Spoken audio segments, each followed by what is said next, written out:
Hi everyone, I'm here with Mozart, also called Momo and Mostar, to talk about the answer, my apologies, but this is the answer to our last week's Fun Fact Friday challenge, which is going to replace this week's Fun Fact Friday challenge, is the answer. We were talking about expectations, and expectations in dog training are everything because that's what the entire process is born from.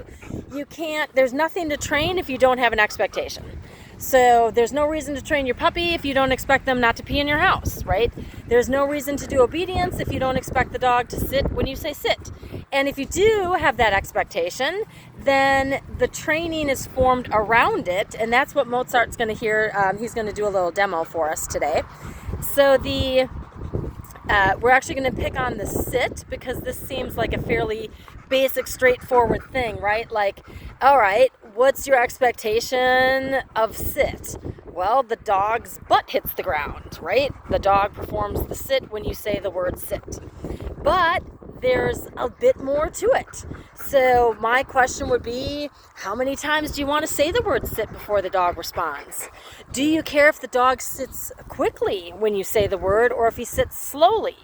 Do you care where the dog sits? Like, do you want him to sit where he heard the word, or do you want him to walk all the way till he's in the front of you to perform the sit?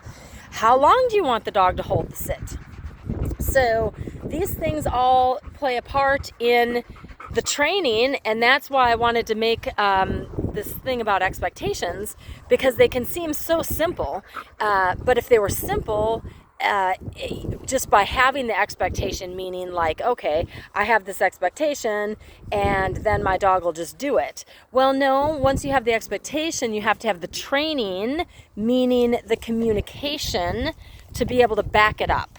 So what do I mean by that? And that's, again, what Mozart's going to demonstrate here in a minute, is once I have my expectation, I need to communicate, because Mozart doesn't speak English. He's like, what? Otherwise, I could just write him a memo about my expectation. But he doesn't know that, so I have to communicate with him the expectation. So we have the expectation, we have to communicate what that is to our dog. So with the sit, bear with me here, my expectation is that I only say the word once.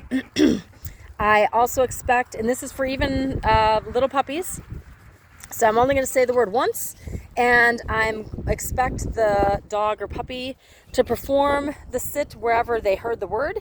Excuse me. And I expect them to do it quickly. Like, I don't want a slow sit, I want a fast sit. And then I also want them to remain sitting until I give them permission to get up, which is a release word.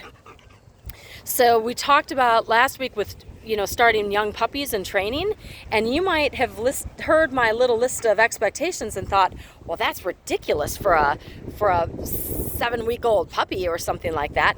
Well, it's not, because the training, the communication, is going to be adjusted to match that individual. So I'm going to show you with Mozart, and I'm not going to talk during the video because it's windy and I don't have my microphone on, because this is a little bit of on the fly.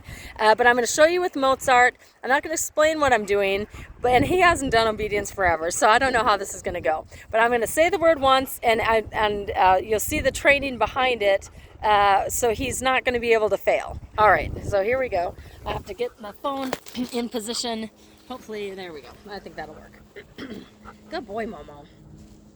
Good boy. Rod would have been better. I know you already, so let's get you moving. Good boy, yeah. Sit. Super. Good. Good sit. Good.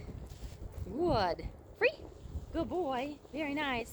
Get myself maybe out of the picture. Let's see if we can do it this way. Good boy. Sit. Super. Good boy. Very nice. Free. Good boy. So that was our demo, and he did very good. Yes, very good job. And by training him in that consistent fashion, I'm doing certain nuanced things that you may or may not have been able to notice. to make sure that he was performing the sit where I asked.